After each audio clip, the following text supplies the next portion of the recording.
courage, fortitudo, wisdom, prudentia, temperance, temperantia, justice. justitia. Exploring ancient philosophy for the path to the good life.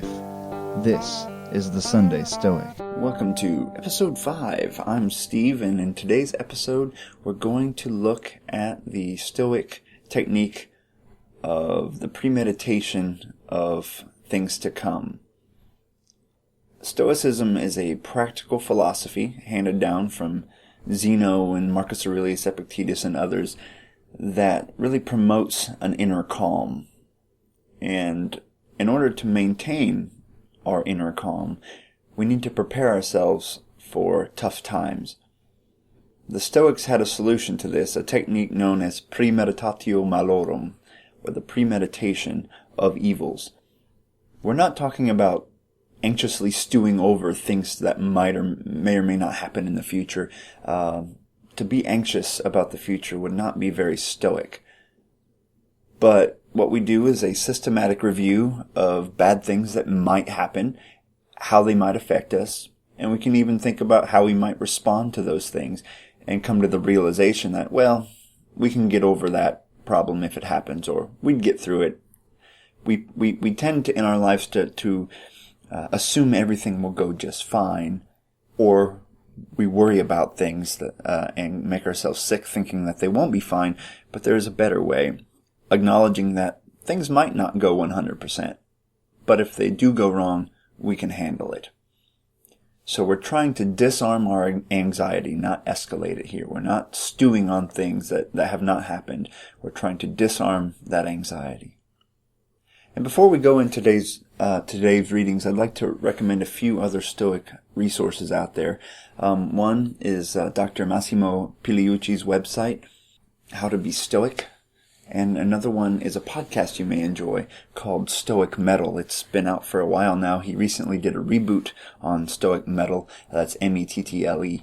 Make sure you check those out. Those are great resources if you're trying to find out more about this philosophy of Stoicism. So I'll have a link to How to Be a Stoic, and I know Stoic Metal has a Facebook page, and you can download it on iTunes and other podcast platforms. So, in terms of the premeditation of evils to come, premeditatio malorum, we're going to hear once again from Marcus Aurelius, Epictetus, and Seneca, and those readings can be found on the show notes at sundaystoic.wordpress.com, and they're all readings from the public domain. So I suggest you read along. You get a lot more out of things if you read along instead of just hear me attempt to read the reading. So let's get into it. The Thoughts of Marcus Aurelius, Chapter 2, Verse 1. Begin the morning by saying to thyself, I shall meet with the busybody, the ungrateful, arrogant, deceitful, envious, unsocial. All these things happen to them by reason of their ignorance of what is good and evil. But I, who have seen the nature of the good, that it is beautiful, and of the bad, that it is ugly, and the nature of him who does wrong, that he is akin to me, not only of the same blood or seed, but that it participates in the same intelligence, the same portion of the divinity. I can neither be injured by any of them, for no one can fix on me what is ugly. Nor can I be angry with my kinsman, nor hate him, for we are made for cooperation. Like feet, like hands, like eyelids, like rows of upper and lower teeth. To act against one another, then, is contrary to nature, and it is acting against one another to be vexed and to turn away. The Enchridion by Epictetus, Chapter 3. With regard to whatever objects either delight the mind, or contribute to use, or are tenderly beloved, remind yourself of what nature they are, beginning with the merest trifles. If you have a favorite cup, that is but a cup of which you are fond of, for thus, if it is broken, you can bear it. If you embrace your child or your wife, then you embrace a mortal, and thus, if either of them dies, you can bear it. Moral Letters to Lucilius by Seneca. On Grief for Lost Friends, paragraph 8. Let us greedily enjoy our friends, because we do not know how long this privilege will be ours. Let us think how often we shall leave them when we go upon distant journeys, and how often we shall fail to see them when we tarry together in the same place. We shall thus understand that we have lost too much of the time while they were alive. I will also include paragraph 14 from the same letter.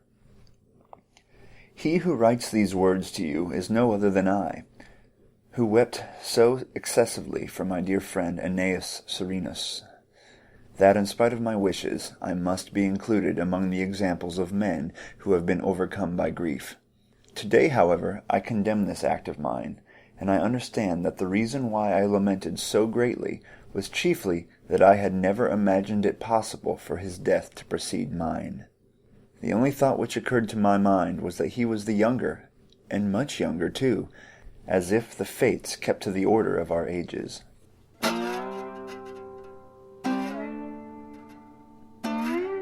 So, premeditatio malorum, the premeditation of evils. What we hear in the first reading is a very commonly quoted piece by Emperor Marcus Aurelius.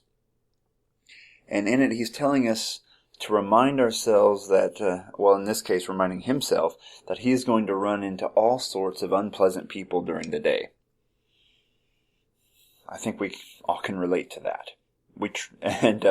On its surface, it may sound like he's a grumpy old man complaining about the way things used to be. People used to be better than this, stuff like that. But if you really look at this, that's not what he's saying.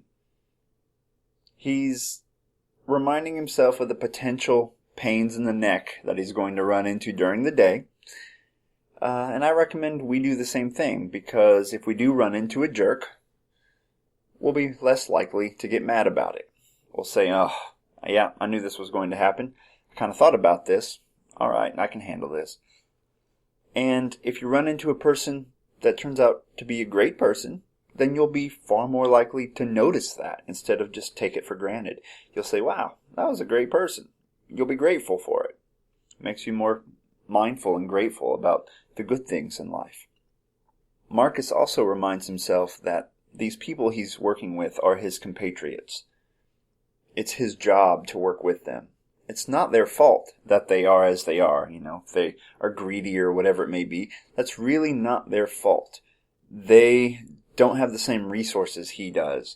They may not have been taught philosophy. They may not understand good from evil as he sees it. And therefore it's his job to work with them, maybe even to educate them, to show them the way good and evil operates. He goes as far as to say that it's against nature to ignore these people. You have to work with them.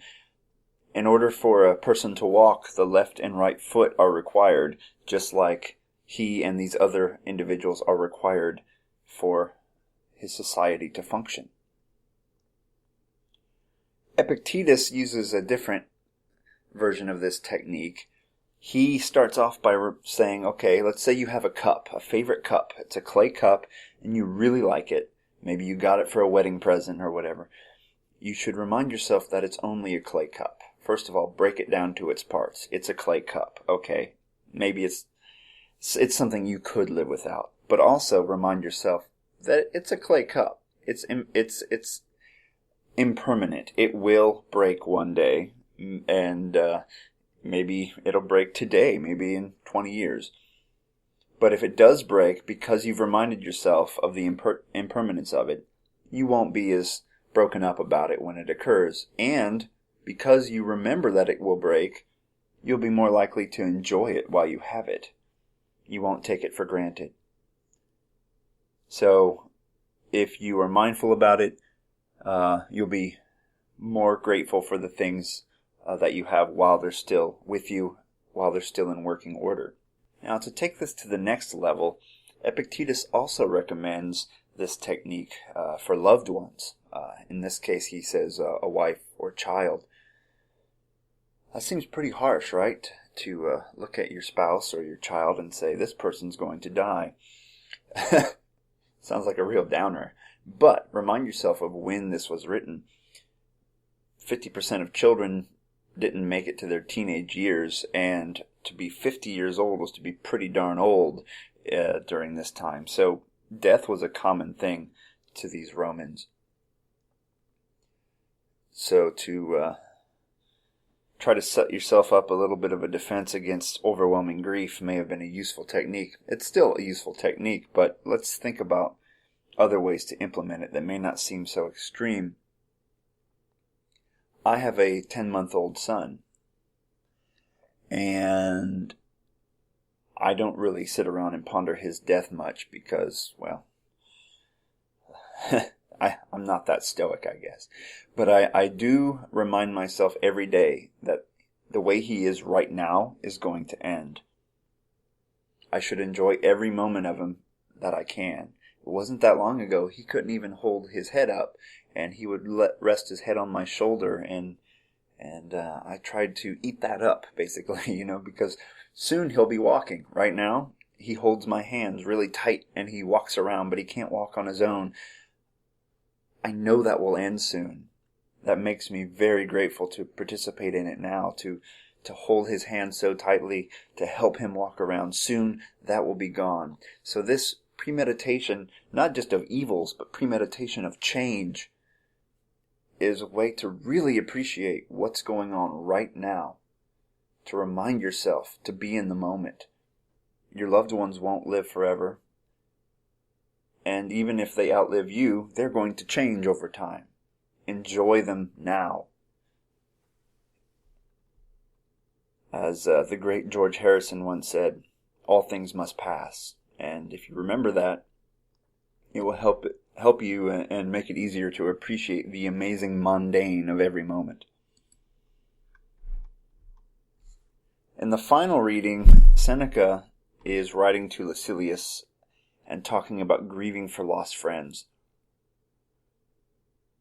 He says it's a good idea to remind yourself that you and your friends will be parted. You'll be traveling in different parts of the world. You won't see them very often. And eventually you or one of them is going to die. Therefore, he recommends to be greedy in your enjoyment with your friend's company. So greedily enjoy your friend's company while you can.